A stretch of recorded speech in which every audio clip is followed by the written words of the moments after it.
Hi everyone, welcome back to season 5 of the How to Do It video series.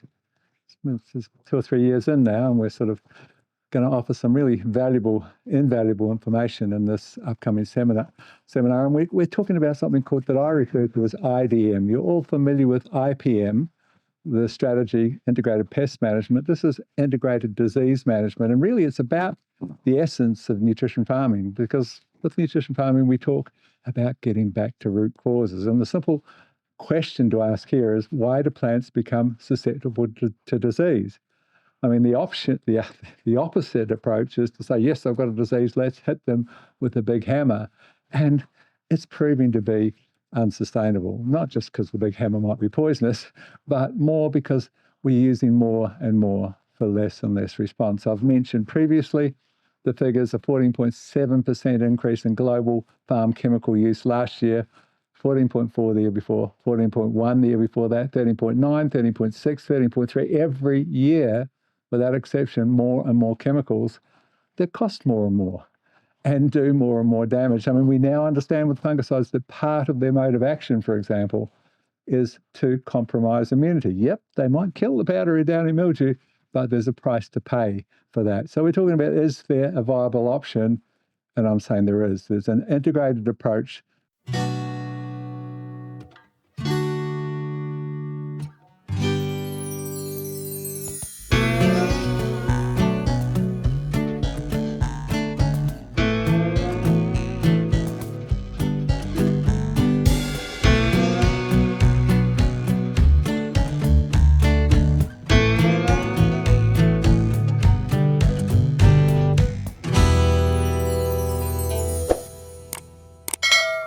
That we call integrated disease management, and we're going to talk about IDM in the coming 30 minutes. The starting point is just being proactive. I mean, how does a fungal disease operate? It's got to drill its hyphae through a substantial cell wall to get to the yolk in the center of the cell, the cytoplasm it's called, the food source. So insects have got to chomp through that same cell wall to get to that desired food source, the cytoplasm. So the first question is, well, what's that cell wall made of? Is there any way we can strengthen that cell wall and buckle the hyphae of the invading pathogen? And yeah, there is. I mean, the cell wall is made from calcium and silica. But it's not just calcium and silica. We often talk about this, the sort of basic story of NPK being the big three, and they are really important. But in this approach, we talk about foundation minerals that are equally important for a whole variety of reasons. And the three foundation minerals I'm talking about here are calcium, boron, and silica. And it turns out that they're hugely important in this proactive concept of strengthening the cell wall to buckle and ward off that invading pathogen. Calcium and silica, equally important in determining cell strength, and boron works with calcium. In fact, if we look at one of the most important barriers for protection of that plant, it's basically called calcium pectate, and it's made from calcium and boron. So boron is a huge player. Actually, it works also synergistically with silica. So the three of them, it's a really, really important thing: calcium, boron, and silica. In fact, the product that we've developed that contains the three of them, which is called Sili-Cal B, one here, has become one of our largest selling products. It's the first time someone's combined high doses of silica, calcium, and boron, the formation trio, together. Now, cell strength's got one other mineral that's quite important in there. Of course, that mineral is potassium. It's not directly involved, but it's hugely important for enzymes, and particularly wall-building enzymes are potassium dependent. It also transports carbs, the sugars, and so forth, and it gives cell turgor and stem strength and so forth. So it's got a link in there. So calcium, boron, silica, and you look after your potassium. Now, balance matters in this story. Why? Because our biggest mistake is to overuse or misuse nitrogen. And why is that a problem? Lots of reasons. But number one, nitrogen antagonizes three minerals. Number one, potassium, first cab off the rank, it shuts down potassium, so that affects cell wall strength. Number two, it shuts down calcium, and calcium, of course, hugely important in that cell wall strength story. And boron is also shut down by excess nitrogen. So you really kind of shot yourself in the foot when you overdid. And of course, the nitrate form of nitrogen is uptaken with water. And the more you've overdone nitrogen, the more water that's required to take it in, and you've got this watery, absolutely disease-susceptible plant. And you've all seen it. You've seen the insects come in. You'll see the disease come in when you've overdone the nitrogen. And so that's just about getting nitrogen right. It doesn't mean you can't use nitrogen. It's about how do we balance it and keep it in the kind of zone that is most productive. Number 3 in our story of integrated disease management is the concept of using biology for support. And we look at the mode of action of beneficial organisms in the root and living on the leaf surface, which is called the phylosphere. So there's the rhizosphere, this little zone where the plant pumps its sugars from its roots, 30% of all of its sugars it gives to this area called the rhizosphere, and all the actions happening in this tiny little zone right next to the root where everyone hangs out, waiting for their feed of sugar, and there's a whole bunch of processes happening in that zone. Things like competitive exclusion, where good guys can outnumber bad guys, literally. Antifungal metabolites, which quite a few of these beneficial organisms produce. Biofilm formation. Nutrient solubilization is very much a role of multiple organisms, and many of these nutrients are required for immune function. And of course, then there's a straightforward process called immune elicitation. So there are 2 types, now that there's a whole study of immunity, there are 2 types of immune response. There's actually a third one that's sulfur-based that's just been discovered. But the 2 main ones, systemic acquired resistance, or SAR, which is kind of like an internal alarm system that the plant can pick up that it's been attacked and translate that through and actually communicate with other plants. Look, prepare yourself, we've got this disease coming. And there's also something called induced systemic resistance, and this is where microbes come in. That's called ISR, induced systemic resistance, and several microbes produce substances that trigger this response on the plant. So obviously it's a good thing to understand those organisms and utilize them. Number 5 or 4, I think we're up to, is the concept of resilience support and stress management. What happens is that stress turns out to be one of the greatest drivers of disease. If plant's stressed, it's more susceptible to disease. So there's no shortage of stresses in this brave new world of climate change farming. We've got more heat, we've got more cold, we've got salinity as water tables rise, we've got water logging with flooding everywhere. It's just a whole list of ongoing stress issues. And so are there tools that we can use to modify that, to be aware that we've got to address stress to reduce disease? And if there are. You've all heard of humic and fulvic acid. Wonderful. It's part of their wide range of benefits involves stress management. Amino acids, particularly the new one that we talk about and I get so excited about, called microamino drive, wonderful for stress resistance. Seaweed extracts, the powdered or the liquid forms. Trikelp, of course, is our largest selling product in the world, the 3 kelps together that work synergistically, but really, really well researched. In fact, they call it the rescue remedy kelp because of its hormonal and other compounds that can basically help the plant overcome stressful scenarios. Trace minerals, there's several involved in the stress response. So my favourite in this instance is a very popular product called Shuttle 7, whole new mineral delivery system called the Shuttle system, that we've got all 7 trace minerals, including cobalt and molybdenum, present in that trace mineral blend. And all of these minerals, or several of them, are required in the stress response. And silica, liquid silica, we talked about Sili-Cal B. There's also something called potassium silicate. Probably the biggest player, to be honest, the neglected mineral, the mineral that's not even considered essential, is silica. And we're now understanding that it's a huge player in stress resistance. And the wonderful substance that I'm so fond of called triacontinol, using a tiny amount, 50 mils per hectare, $2 or $3 per hectare, the best $2 or $3 you'll ever spend. Silica and triacontinol and kelp, that little mixture, a little bit of fulvic acid, and they're wonderful for helping alleviate stress. The next segment we're going to talk about in this integrated approach is the concept of herbal support. We're going to talk about essential oils. We're going to talk about, I touched on them earlier, garlic, turmeric, ginger, neem. In the subtropics here, we should all have 2 or 3 neem trees growing. The leaf can be so easily lacto-fermented, and it's a wonderful fungicide. Horsetail, you've heard me talk about the horsetail tree. We'll maybe touch upon that. And willow bark. And willow bark's the highest source of something called salicylic acid. It's where we discovered the substance that works as a painkiller. aspirin, of course, is salicylic acid, and willow bark is the source of that. So willow bark can be extracted, you can lacto-ferment it, and you can pull out that salicylic acid, which we now know is a very, very important immune elicitor. There's a whole salicylic acid pathway, and this natural form of salicylic acid can be of tremendous benefit. So let's just talk about the concepts of some of these botanicals that can be utilized. I mean, garlic, we've talked about it, the sulfur compounds, the anti-sporulation that it brings, this interference with quorum sensing. I talked about a very simple thing of 10 kilograms of organic garlic powder in a 1,000-litre BAM brew, and then you're applying that at quite low rates, like just a litre per hectare. So that 1,000 litres does 1,000 hectares. 4 litres per hectare in vegetables, a litre in broadacre. You don't want to have it more than 1 to 100 because it can burn, but it's wonderful at 1 to 100. 4 litres because you're using 400 litres in vegetables, and no more than 7 litres in orchard scenarios. Antifungal, immune stimulating. The sulfur compounds, of course, involved in making protein and stuff with garlic is totally underappreciated in agriculture. Ginger, I mentioned that the antioxidants can counter stress, and you can do the same thing. 10 kilograms of ginger powder in a 1,000-litre BAM brew.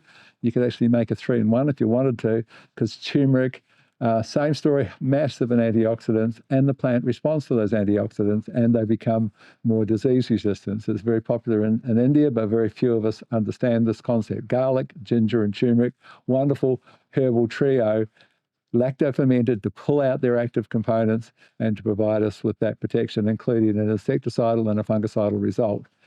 You've heard me talk and perhaps seen seminars of she oak, the horsetail tree it's called, drying it first and then boiling it for an hour, and then we combine that with BAM to further extract the silica as the highest silica plant, and that natural silica source can be of great value. We talked about willow bark with its salicylates. And there's quite a few guys have discovered the concept of using essential oils in agriculture. And 3 of the most powerful are, and we're talking tiny amounts, you can overdo this very easily, but thyme, oregano, and clove are 3 of the most researched. And we're talking ultra low dose. We're talking research that shows they inhibit spore germination, they interfere with some of the microbial communication systems, and they contain very, very high levels of phenolics, which is sort of anti-stress and antioxidant kind of impact. I mean, the ORAC score, the antioxidant of these oils, is mind-boggling. It's in the tens of thousands. So when I talk low dose, what am I talking? I'm talking 30 mils per hectare, for example, as one example, for actually all of them, about 30 mils per hectare of these essential oils. 100, this is in broadacre, 100 mils max in veggie crops, and no more than 150 mils in an orchard scenario. But a really important thing is that it must be emulsified. Now, you can source natural lecithin, which is the simplest tool, but you can also buy commercial emulsifiers. But you can't put oil out there, essential oils, without emulsifying it, because the droplet will stay as a droplet and will burn each spot that it touches. You've got to mix the oil in. That's what emulsification is. Mix it in with the spray water and give yourself that much, much better coverage and much safer coverage. So that's the essential oil. I was talking to a pawpaw grower who doesn't have black spot, and he uses tea tree oil at those similar rates, emulsified, to control the black spot disease. So just Google for yourself or use ChatGPT and look at the benefits of those essential oils and trying to find chemical-free disease and insect materials, insect-resistant materials. So kelp, we talked about it, rescue remedy. It's a proven immune elicitor. Humates, they've got so many benefits. They stimulate biology, of course, and they stimulate plant growth, and they boost the bugs that boost immunity, and they stimulate root growth. There's several papers on that, and they buffer redox, which we're going to talk about later. They have this thing called cell sensitization, so all minerals are uptaken about 1/3 more efficiently. It's hard to find anything with more benefits than humic and fulvic acid.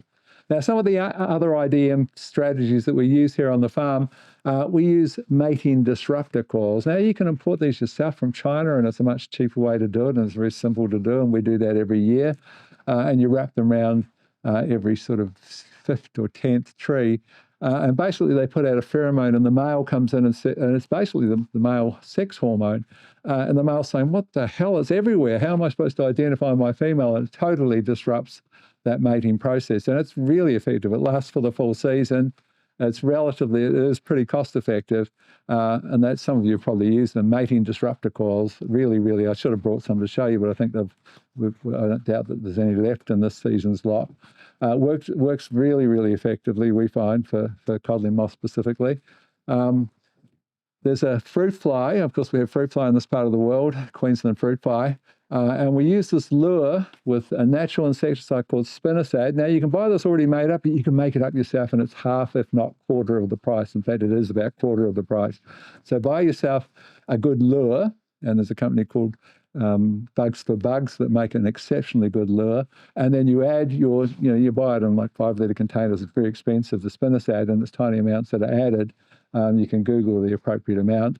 And you mix the two together and you just spray through the center. We just go through every second round, we spray through the center, and the bugs come in for this lure, and the spinosad, the natural organically certified insecticide, kills the bugs and kills the fruit flies, and it works really well. We also use things like trichoderma, the little wasps that we put out in the orchard, and we make sure there's some flowering things, and we leave a little strip in the interrow with the flowering plants that will provide pollen for this little tiny wasp that stings the larva of codling moth and so forth, and become another added story. Now, one of the things that we've discovered here on the farm, and we've been quite excited about it, we're 2 seasons in with trialling it, is the concept of micronized kaolin. And we're going to import micronized kaolin and make it available to others, because we found it spraying it at 50 kilos per hectare leaves a visible white mist all over the trees. But what we're talking about here is a particle film barrier that basically masks visual cues for insects seeking somewhere to land, and it sort of alters surface reflectance, and that sort of confuses them. It confuses their landing, it confuses their feeding behaviour, and it also disrupts egg laying, which is oviposition, it's called. So wonderful thing. And then it's got, because it's silica, it's a clay, it's not quite as powerful as something like diatomaceous earth, but similar process where there's a physical abrasion of the cuticle of both caterpillars and insects, and they don't like that much, of course. It creates mechanical damage, which can dehydrate them and so forth, and it also interferes with their mouth parts for feeding. It reduces palatability, it slows feeding, and it really quite seriously reduces insect damage. We've had a particularly good year this year, with 2 applications during the season. I mean, often it's used as a barrier to protect against sunburn, but we're using it for this other insect effect. And of course, it helps when we've had some major heat waves this season. So it's a really good concept. Aloe vera concentrate, again, we do a product called Nutri-Tech. Saponins, salicylic acid, of course, aloe vera, the reason it stops pain when you get stung by an ant and you rub some aloe vera, or you get sunburn and you rub aloe vera, is it's a very high source of natural salicylic acid. And we talked about this acid, this aspirin, natural source of aspirin, that there's a whole immune pathway based upon that, and it triggers an immune response. There are also phenolics and enzymes and so forth. It's a natural penetrant. It's a stress reducer. As a food for microbes, aloe vera is actually more powerful than agar. It's actually, agar is what you grow microbes in a lab, and aloe vera gel is more powerful. So it's a wonderful thing to put a little bit into your microbe brews, or to put a little bit out there as a biostimulant. So that's part of the sort of bigger picture. There's a lot of inputs. You don't need to use them all, but build some of them into your program can be of tremendous value. And you do the sums and the costs, and it's lower than your chemicals. Microbial tools, of course, is very much part of the story. BAM, you've all heard me sing the praises of BAM. One of the things we've found here on the orchard is wonderfully effective against powdery mildew when combined with powdered milk. How much powdered milk? Well, we use 1,500 litres of water per hectare, and we use 5 kilos of milk powder, which is about $6 a kilo, so $30 worth. And then we put 40 litres, really high dose, of brewed BAM, which is a few dollars worth because it costs very little when you brew it. And that is ridiculously effective against powdery mildew. In fact, as little as 20 litres is pretty effective, but 40 is the top end.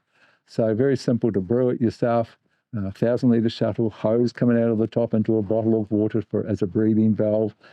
10 days and you've brewed it. There's nothing, and it sits for 2 years in the paddock and stays stable, so it doesn't get much more user-friendly. than beneficial anaerobic microbes that actually control some diseases themselves and can be combined with other things to enhance disease control. Trichoderma, you've all heard of it. It's this predatory fungi that controls over 30 diseases. It eats them, but more recently, it's been found that it is a very, very powerful immunoliciter, and a lot of the control that's associated, the fungal disease control associated with trichoderma, is now linked to its immunolicitation, producing these substances that trigger an immune response. Now, we've talked before that you can brew this. You can brew it with a substance, a material called dominate fungi, which just shuts down the bacteria and just grows. It creates an acid scenario that just grows the fungi. And I've also talked before how you can grow it on boiling up sorghum, put it in a big bucket, add the trichoderma, and it just grows. You see the greenish fungi grow all over it. And then you extract it with a compost tea extractor, and you've made your own really quite concentrated trichoderma. Bacillus, there are multiple strains, and we have the 5 most researched of those strains in a product called Microforce. You've all heard of Bacillus subtilis. Perhaps you've heard of Bacillus megaterium, the phosphate solubilizer. You might have heard of Bacillus amyloliquefaciens, the big hot new kid on the block that's now linked to controlling multiple diseases. Are very, very simple to brew, but they have a second thing that people have not recognized the value of. All 5 of the Bacillus species in this can produce a substance called chitinase. Now, chitinase, anything with an A's on the end, is an enzyme. Enzymes always have A's, lipase, lactase, digest lactose, and so forth. O's is the sugar, A's is the enzyme that digests it. And so we're talking, in this instance, about this thing called chitinase. Well, what does that mean? Well, chitinase digests chitin. And why is that of importance? Because the outer shell of insects is made of chitin. In fact, we talk about things called biopolymers. The most abundant biopolymer on the planet is all around you. It's called chlorophyll. It's called a biopolymer. The second most abundant polymer is called chitin. Why? Because the biomass of fungi is huge, and the fungi outer wall is made of chitin. The insect's outer wall, and insects, of course, massive life force on the planet, is made of chitin, and the inside lining of caterpillars, their gut lining, is made of chitin. So having an enzyme that can break down chitin, I mean, just realize what it means. And it's so little understood. But you can't just brew it up. You've actually got to have a source of chitin while you're brewing it to trigger the enzyme production, to trigger that production of chitinase. And what you do is source some prawn shell powder. And we're talking about, just so you know the rates, it's about 2 kilos per hectare. We'll source this and make it available at some point, but if you could source it, if there's a local seafood manufacturer and you can get your hands on any of this stuff, that's the source of the chitin. And if you put chitin in when you brew these Bacillus organisms, that triggers their production of chitinase, and now you've got something that can kill fungus and insects, which is pretty cool to say the very least. So a bit of prawn shell, 1 to 2 kilograms, no more than that, per 1,000 litres, so it goes quite a long way. And just completing the story, Azotobacter, I'm very fond of them because they're the natural nitrogen fixers, because they can live in the soil, they can live on the leaf, but very good at disease suppression, more through building resilience, more by one of the things they do, for example, they make these things called exopolysaccharides, which are called EPS, that really, really improve soil structure and pull the oxygen in the soil. And of course, that's redox function, and we're going to talk about that later, and moisture stability and so forth. They make sidrophores, which grab iron and take the iron away from many organisms, including Pythium, that are iron dependent. So they hold on to the iron, give it to the plant, but keep it away from their competitors and kill them in the absence of the iron that they need metabolically. They're really good for competitive exclusion, as we called it. And what we find with the Azotobacter is it's different than any other brew. You cannot have nitrogen in there because they won't brew in the presence of hydrogen. And instead of 24 hours, the standard time for brewing microorganisms, it's a 3-day brewing process. So, and when as soon as you brewed them, when you put them out with some food. And what would you use? Well, bacteria. So what would you'd use molasses, or you'd use fish, which you can feed both fungi and bacteria with liquid fish. Or you would use molasses, and that goes out with the Azotobacter. And finally, the organism killed at the mere sniff of glyphosate, and we're talking about the organism called Psudomonas Flouresence. Why is it so important? Well, it's the most powerful silica solubilizer. you often have, reasonable quantities of silica. It's the second most abundant mineral on the planet, so there's lots of it out there. Sands are made of silica, clays are made from aluminosilicates, but it's not there in the 100 parts per million we need on a soil test of the plant available form of the immunoelicitor cell wall building mineral called silica. We need it as monosilicic acid. We need 100 parts per million. Most people have got 10, 15, 20. So why have we lost the solubility? Because we killed the organism that makes it available, and that organism is killed by glyphosate, and it's called Pseudomonas fluorescens. What does it do? Well, it's really good at suppressing pathogens. It's one of the most powerful Fusarium, Pythium nematodes. It actually suppresses root knot nematodes. A whole mode of action, but really, really special organism. And the big one really fascinates some people. It actually kills the ice nucleating bacteria that cause frost. So we're teaching people now how to brew it themselves, so it becomes very inexpensive, and they can put it out there as a frost protection, and it lasts for about a month on the leaf. And most of us didn't know, perhaps, that Google it for yourself, because you're looking at me now thinking, what a load of bullshit is this? Frost crystals are created by an organism called ice nucleating bacteria. Pseudomonas flourescens eat ice nucleating bacteria and seriously reduce frost pressure. And we're getting more frost, late and early frost than ever with climate change. This is a handy strategy to know. So you've got a whole world of information that I've just shared. There are products that Nutri-Tech supply relative to each of those things. If we haven't got them, we can get them for you. Like, for example, if you decided you wanted to make your own fermented ginger, turmeric, or garlic, we can supply you the powder and so forth. It's all about, that's my role in the scheme of things. I'm here to help you become more profitable. I don't really care about much else about business at this stage in my life. I just want to make farmers the most important of all professions. I want to make their life a little easier, and I want to make them more profitable. As I said, it's a tragedy that you've got to spend an off-farm job to sustain your farming addiction, if you want to call it that, your desire to produce food for the rest of it. You should be rewarded for that.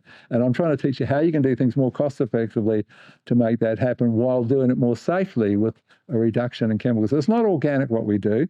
Well, in my farm it virtually is. I'm not certified, but I don't use chemicals. But basically the goal becomes, each chemical I cut out is a little star in my report card, in terms of that's a move forward. And so this is what we're trying to teach you, some of these things. Just try one or two of them and see what you think. But thanks for listening. I hope there's something of value there.